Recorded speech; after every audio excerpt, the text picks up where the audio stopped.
بسم اللہ الرحمن الرحیم۔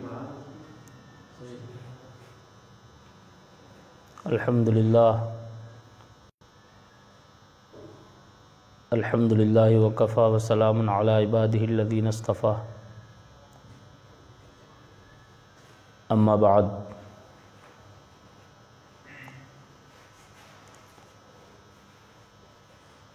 درس تصوف کی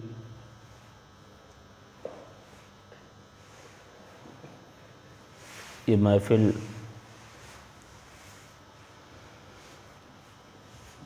الحمدللہ ایک بار پھر ہم اس میں شریک ہیں۔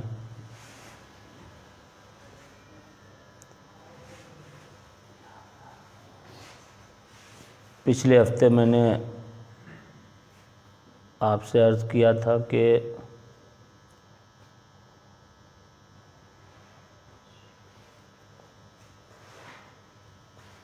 وصول الی اللہ کے طریقے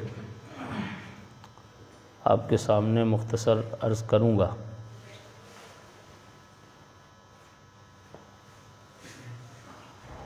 آج اسی تعلق سے کچھ بات چیت ہوگی۔ آپ لوگ غور سے سماعت فرمائیں۔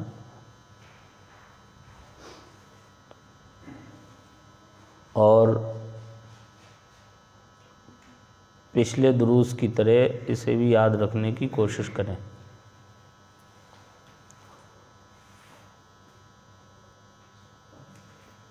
وصول الی اللہ کے طریقے بیان کرنے سے پہلے تھوڑی سی تمہیدی گفتگو ضروری ہے۔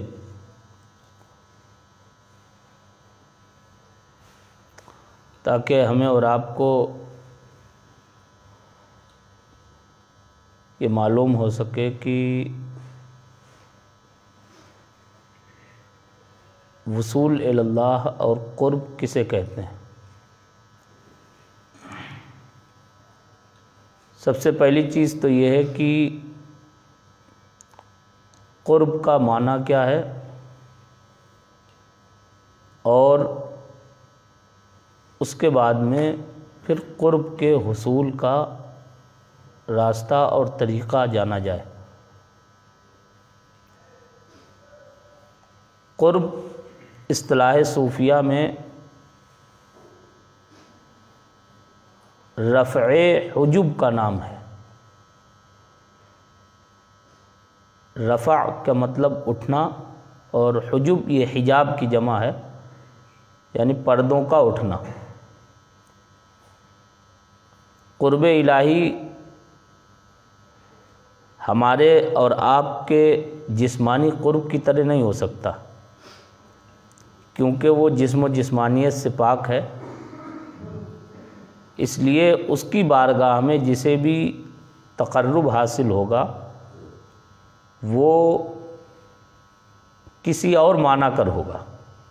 تو صوفیاء کرام فرماتے ہیں تقرب الی اللہ کا مطلب ہے بندے اور رب تعالیٰ کے درمیان جو پردے ہیں، جو حجابات ہیں، ان حجابات کا اٹھ جانا یا کم ہو جانا۔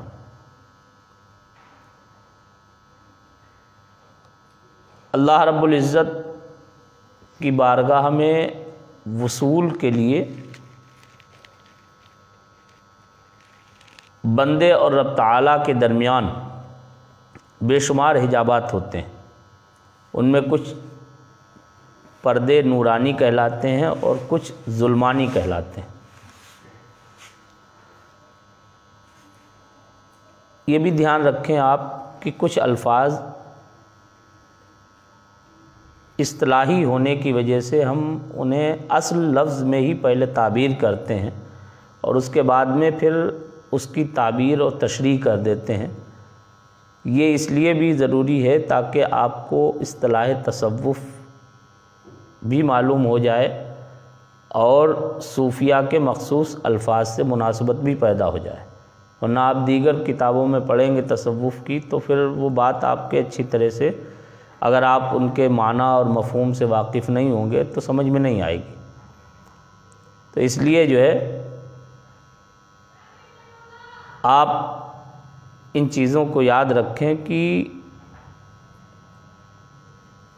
اللہ کا قرب بندے کو حاصل ہونے کا مطلب یہی ہے کہ وہ پردے جو بندے اور رب تعالیٰ کے درمیان حائل ہیں ان کا اٹھ جانا یا کم ہو جانا، یہ اپنے اپنے درجے اور اپنی اپنی حیثیت اور کیفیت اور رب تعالیٰ کی عنایت کے مطابق ہوتا ہے۔ اسی لیے قرب میں درجوں کا فرق ہوتا ہے، کوئی کتنا مقرب ہے، کوئی کتنا مقرب ہے، کوئی کتنا مقرب ہے۔ جیسی رب تعالیٰ کی عنایت اور رحمت جس پر ہوتی ہے وہ ویسا قرب حاصل کرتا ہے۔ اب جب آپ نے قرب کا معنی سمجھ لیا، حالانکہ اس کے قرب کے اقسام بھی جو پرانے حضرات ہیں جو حضور بحر العرفان علیہ رحمت و رضوان کے درس میں شریک ہو چکے ہیں انہیں تو ہمارا خیال یاد ہوگا، لیکن جو نئے لوگ ہیں انہیں نہیں معلوم ہے، اور جو احباب ہمارے آن لائن شریک ہیں انہیں بھی معلوم ہو جائے، اس لیے جو ہے مختصر انداز میں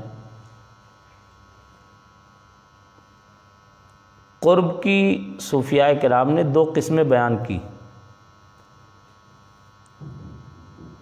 قرب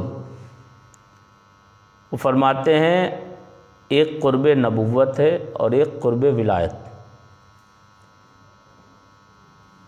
ایک قرب نبوت اور ایک قرب ولایت۔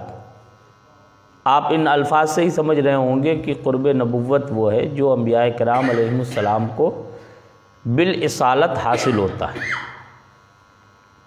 بالرسالت کا مطلب ہے کہ اصلی طور پر یعنی خاص طور پر انہی کے لیے یہ قرب ہے، ان کے صدقے میں ان کی تبعیت، ان کی وراثت اور ان کی نیابت کے طور پر ان کے خادم ہونے کی حیثیت سے اگر کسی کو حاصل ہو جائے تو یہ الگ چیز۔ قرب نبوت، یہ قرب کی تھوڑی وضاحت ہم سمجھتے اس لیے بھی ضروری ہے کہ بہت سے لوگوں کے ذہن میں تھوڑے سے الگ اس تعلق سے وہ خیالات ہیں اور ذہن میں کچھ اور بسا ہوا ہے جو تصوف کی اصطلاحات اور تصوف کی صحیح حقیقت سے واقف نہ ہونے کی بنا پر بہت سے ہمارے اہل علم بھی عموماً کہہ دیا کرتے ہیں کہ اللہ کا قرب تو محض وہبی ہے، اس میں کوئی شک نہیں، یعنی صرف اور صرف اللہ کی عطا پہ، لیکن وہ یہ سمجھتے ہیں کہ اس کا مطلب یہ ہے کہ اللہ جب جسے چاہے اور جب چاہتا ہے جسے چاہتا ہے اسے ولایت دے دیتا ہے، اس میں بندے کے اپنے عمل کو کچھ بھی دخل نہیں، جیسے نبوت میں۔ حالانکہ ایسا نہیں ہے، قرب نبوت اور قرب ولایت کو سمجھنا اسی لیے ضروری ہے تاکہ اس فرق کو آدمی ذہن میں رکھے، اور جو عموماً لوگوں نے کوششیں ترک کر دیں قرب حاصل کرنے کی اور روحانیت کے حصول کے لیے جو عموماً آج ذہنوں میں ایک عجب خاکہ بسا ہوا ہے عام طور پر لوگوں کے، اس کی ہم سمجھتے ہیں ایک بنیادی وجہ یہ بھی ہے، لوگ سمجھتے ہیں کہ جو ولی تو اللہ جسے چاہے اسے بنا دے۔ اس میں کوئی شک نہیں ہے کہ اللہ جسے چاہتا اسی کو ولایت ملتی ہے، انسان کی اپنی محنت سے ولایت نہیں مل سکتی، لیکن انسان کی اپنی محنت، مشقت، مجاہدات و ریاضات اور صحبت شیخ وغیرہ جو وصول کے طریقے ہیں، یہ طریقے، یہ مقدمات اور اسباب کہلاتے ہیں۔ اللہ رب العزت کی رحمت ہے کہ جب کسی چیز کا کوئی سبب پایا جاتا ہے تو عموماً وہ مسبب کو بھی وجود بخش دیتا ہے۔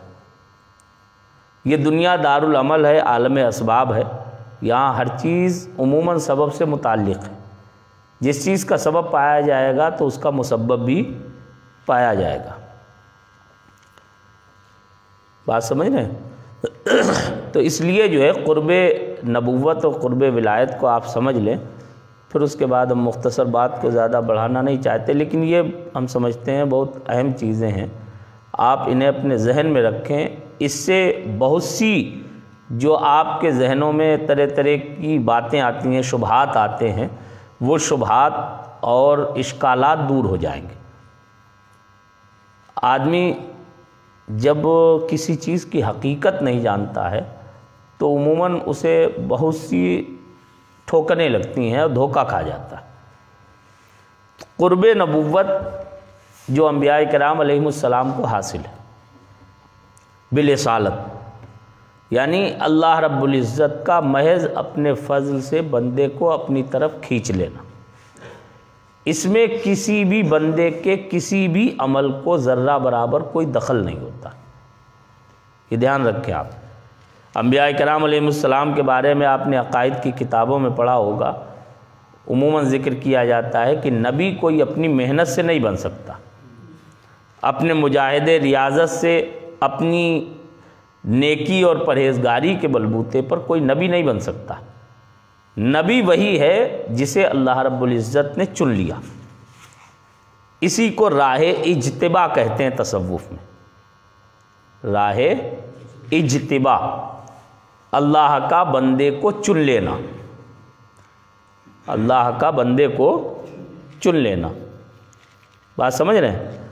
یہ قرب نبوت ہے جو بالرسالت انبیاء کرام علیہم السلام کا خاصہ اور حصہ ہے، لیکن ان کے صدقے میں امتیوں کو بھی ان کی تبعیت اور وراثت کے طور پر اس قرب سے بھی نصیب اور حصہ حاصل ہو جاتا ہے۔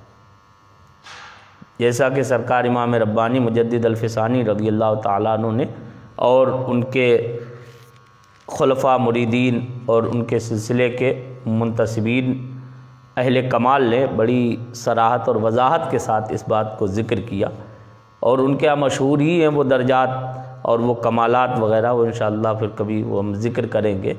تو وہ کمالات نبوت وغیرہ کا حصول سرکار امام ربانی کے طریق اور ان کی نسبت کے ساتھ خاص ہے، ان کے دور اور ان کے بعد کے دور کی بات ہے۔ یہ قرب نبوت ہے۔ اور دوسرا ہے قرب ولایت۔ قرب ولایت،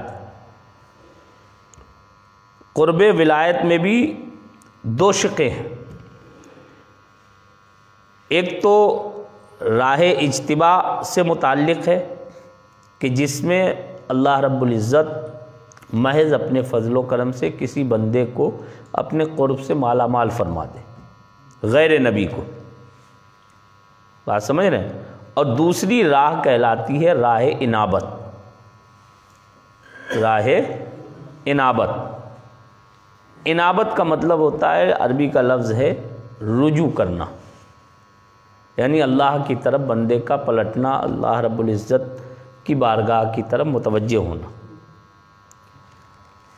راہ اجتباء سے جو بندے واصل ہوتے ہیں ان میں ان کے عمل اور کسب کو بہت کم دخل ہوتا ہے، محض جذب الہی اور فیض الہی اس میں کار فرما ہوتا ہے۔ رب تعالیٰ کی خاص مشیت اور اس کی حکمت ہوتی ہے کہ وہ کسی بندے کو اس راہ سے اپنے قرب اور اپنی بارگاہ میں وصول عطا فرماتے۔ بات سمجھ رہے ہیں؟ اور راہ انابت وہ ہے کہ بندہ اپنی کوشش اور محنت سے اسباب اختیار کرتا ہے، مقدمات جو ہم نے ذکر کیے ان مقدمات کو حاصل کرتا ہے، تو اللہ رب العزت اپنے فضل و کرم سے، چونکہ اس کا فرمان ہے ان اللہ لا یضیع اجر من احسن عملا، اللہ اچھے عمل کرنے والوں کا اجر ضائع نہیں فرماتا۔ یہ اللہ رب العزت کی خاص عنایت ہے، اس کی نوازش ہے کہ وہ بندوں کے عمل پر ان کا ضرور اجر عطا فرماتا ہے۔ تو بندے جب اسباب اختیار کرتے ہیں تو ان اسباب کے نتیجے کے طور پر اللہ رب العزت محض اپنے فضل سے انہیں اپنے قرب اور ولایت کی دولت سے مالا مال فرما دیتا ہے۔ اس سے آپ سمجھ گئے ہوں گے کہ ولایت کو جو وہابی کہا گیا ہے عقائد کی کتابوں میں، اس کا مقصد یہی ہے کہ دیتا اللہ ہی ہے۔ ہم لاکھ مجاہدے ریاضتیں کر لیں، محنتیں مشقتیں کر لیں، لیکن اگر خدا نخواستہ رب کی رضا نہیں ہے اس کی مشیت نہیں ہے تو ہم قرب حاصل نہیں کر سکتے. دے گا وہی اپنی عنایت سے، لیکن عموماً اس کے اسباب جب پائے جاتے ہیں تو اللہ رب العزت قرب کی دولت سے بھی مالا مال فرما دیتا. بات سمجھ رہے ہیں؟ تو جب ہمیں معلوم ہوا کہ اس کے اسباب کو اختیار کرنا یہ ازحد ضروری ہے، تو اب ان اسباب پر ہمیں غور کرنا چاہیے اور ان اسباب کو اختیار کرنا چاہیے. اب یہیں سے وہ شق نکلتی ہے کہ اسباب قرب الہی کیا ہے اور اللہ رب العزت کے قرب سے روکنے اور منع کرنے والی کون سی چیزیں جنہیں موانع قرب الہی کہا جاتا ہے. وہ انشاءاللہ پھر اگلی نشست میں ہم جو ہے اسے بھی ذکر کریں گے. آپ لوگ اس بات کو یاد رکھنا اور ہمیں یاد دلا دینا کہ اسباب قرب الہی اور موانع قرب الہی وہ بھی تفصیلی گفتگو کا متقاضی ہے. لیکن ابھی فی الحال آپ سمجھ لیں وصول اللہ کے، اب یہیں سے ابھی حالانکہ وہ اس میں تھوڑی سی ایک بحث اور رہ گئی ہے جو بیعت کے تعلق سے. یہاں سے ایک شاخ یہ بھی پھوٹتی ہے کہ بیعت کے اقسام کیا ہیں اور شیخ کے اقسام کیا. جب ہم انہیں اچھی طرح سے جان جائیں گے تو پھر انشاءاللہ یہ تصوف کا یہ جو گوشہ ہے قرب و وصول سے متعلق، یہ گوشہ پورا آپ کے ذہن میں آ جائے گا. تو ان چیزوں کو آپ یاد رکھیں. وقت آج زیادہ ہو گیا ہے، تھوڑا سا کچھ ہمیں تکلیف بھی ہے، اس لیے جو ہے بات کو ہم زیادہ نہ بڑھا کے، پچھلے ہفتے بھی چونکہ وہ بات رہ گئی تھی اس لیے جو ہے وہ مختصر انداز میں وہ وصول کے جو طریقے بزرگوں نے ذکر کیے ہیں ان طریقوں کو ہم اختصار سے بیان کر دیں. جتنی بات ہو جائے گفتگو ابھی باقی رہ جائے گی تو انشاءاللہ آئندہ ہفتے جب بھی موقع ہوگا تو ذکر ہو جائے گا اس کا. وصول اللہ کے صوفیاء کرام نے 4 طریقے ذکر کیے. کتنے؟ 4 طریقے. وہ فرماتے ہیں اللہ کی بارگاہ تک واصل ہونے کے لیے 4 طریقے، 4 طریقے. انہیں آپ نمبر وار ابھی محفوظ کر لیں اور پھر تفصیل ہم ذکر کرتے ہیں. سب سے پہلی چیز ہے صحبت شیخ کامل مکمل. صحبت شیخ کامل مکمل، یا اور آسان کر لیں اضافتوں کو ختم کر دیں تو آپ کہیں کہ شیخ کامل مکمل کی صحبت. شیخ کامل مکمل، یہ دھیان رکھیے لفظ جو ہے عموماً لوگ دھوکہ کھا جاتے ہیں، اسے مکمل پڑھتے ہیں. مکمل کا الگ معنی ہے. یہ تصوف میں جو کامل کے بعد میں مکمل کا لفظ بولتے ہیں یہ مکمل میم کے زیر کے ساتھ. مکمل کا مطلب ہے جو دوسروں کو درجہ کمال تک پہنچانے والا. سمجھ رہے ہیں؟ جو خود شیخ کامل مکمل کا مطلب یہی ہے جو خود بھی کامل ہے اور یہ لیاقت اور صلاحیت رکھتا ہے کہ دوسروں کو بھی درجہ کمال تک پہنچا سکے. سمجھ رہے ہیں؟ اس کی صحبت بزرگوں نے فرمایا یہ اسباب قرب الہی میں اور وصول کے طریقوں میں سب سے اقرب، سب سے اعلیٰ اور سب سے زیادہ وصول بخشنے والا طریقہ ہے. شیخ کامل مکمل کی صحبت، یہ جو 4 طریقے ہم پہلے آپ سن لیں چاروں کو. صحبت شیخ کامل مکمل کی صحبت، دوسرا ہے ذکر، تیسرا ہے مراقبہ اور چوتھا ہے رابطہ. چوتھا رابطہ. یہ 4 طریقے ہیں جو وصول اللہ کے طریقے اور وصول اللہ کی راہیں جنہیں کہا جاتا ہے. سمجھ رہے ہیں آپ؟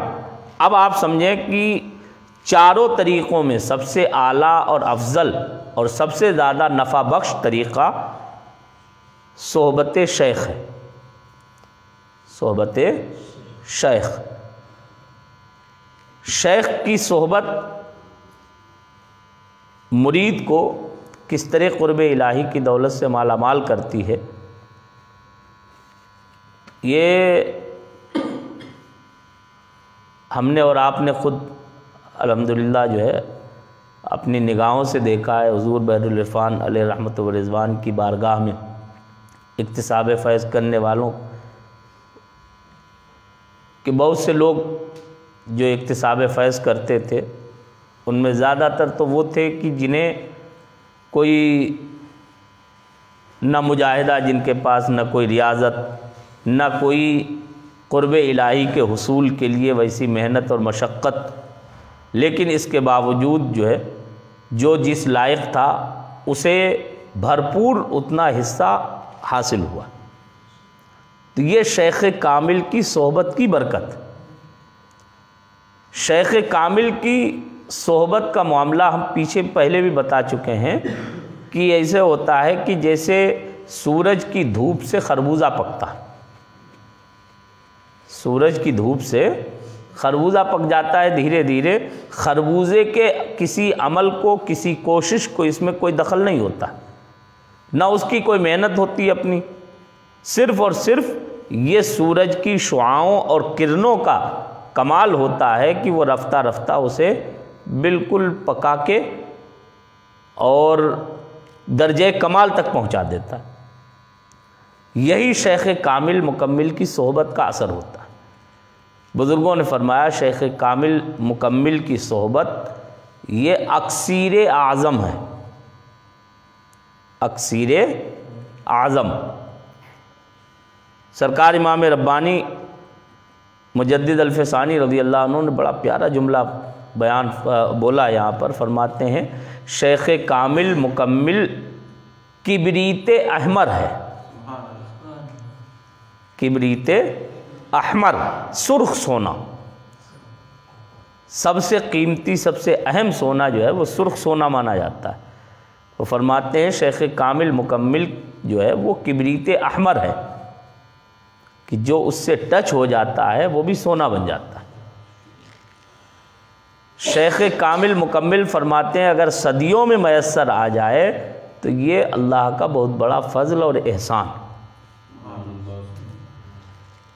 شیخ کامل مکمل کی صحبت کی برکت کا یہ عالم ہوتا ہے کہ بندے کو، مرید کو وہ نسبتیں، وہ کیفیتیں مفت میں بغیر کسی محنت اور مجاہدے کے حاصل ہو جاتی ہیں جو کیفیتیں اس کے شیخ کامل کے اندر ہوتی ہیں۔ چونکہ یہ نسبت ہم نے پہلے بھی ذکر کیا تھا، انعکاسی اور انسباغی، تمام مشائخ سلسلہ کے اقوال ہیں کہ یہ نسبت جو ہے انعکاسی اور انسباغی، انعکاس کا مطلب بھی بتا چکے ہمیں انسباغ کا پچھلی نشست میں، ایک بار پھر اگر نہ سمجھ میں آیا، دھیان نہ رہا ہو تو ایک بار اور سن لیں۔ انعکاس کا مطلب ہوتا ہے پرتو ڈالنا، کسی چیز کا عکس پڑنا، جیسے سورج کی کرن پڑتی، سمجھے؟ اور انسباغ کا مطلب ہوتا ہے رنگنا، کسی چیز سے رنگین ہونا، کسی کے رنگ میں رنگ جانا، سمجھے؟ تو فرماتے ہیں کہ ہمارے یہاں شیخ کامل اپنی توجہات سے مرید کے باطن پر پرتو ڈالتا رہتا ہے اور اسے اپنے رنگ میں رنگتا رہتا ہے یہاں تک کہ مکمل مرید اپنے شیخ کے رنگ میں رنگین ہو جاتا ہے۔ اور فرماتے ہیں یہاں تک بعض بزرگوں نے فرمایا ہے کہ مرید جب صادق ہوتا ہے، سچا ہوتا ہے اور صحبت کے آداب کا لحاظ رکھتا ہے، یہ جملہ یاد رکھیں آپ، یہ بہت اہم ہے کہ مرید سچا ہو اور آداب صحبت کا لحاظ رکھے، جو صحبت کے پیر کی بارگاہ میں حاضر ہونے کے اور اس کے سامنے یا پیچھے جس طرح رہنے کے جو آداب ہیں، ان آداب کو جب ملحوظ رکھتا ہے بندہ اور مرید، تو وہ مرید ان کمالات سے حظ وافر حاصل کر لیتا ہے جو کمالات خود اس کے شیخ کے اندر موجود ہوتے ہیں۔ اتنی بڑی چیز ہے یہ کہ آپ اس کی اہمیت کا اندازہ نہیں کر سکتے۔ جذب الہی بھی جو قرب کی اصل علت ہے، پہلے بھی ہم نے ذکر کیا نا، اصل علت جو ہے قرب کی جذب الہی، جذب کا مطلب کھینچنا، اللہ کا بندے کو اپنی طرف کھینچ لینا، سمجھ رہے ہیں آپ؟ تو اصل علت قرب کی جذب الہی ہے، لیکن یہ جذبہ بھی جبھی پیدا ہوتا ہے جب شیخ کامل کی صحبت کا فیض ملتا ہے۔ یہ جذبہ عموماً ایسے نہیں پیدا ہوتا ہے، جذبہ شیخ کی توجہات سے پیدا ہوتا ہے، اور مشائخ نقشبندیہ نے اپنے طریق کو جو اسہل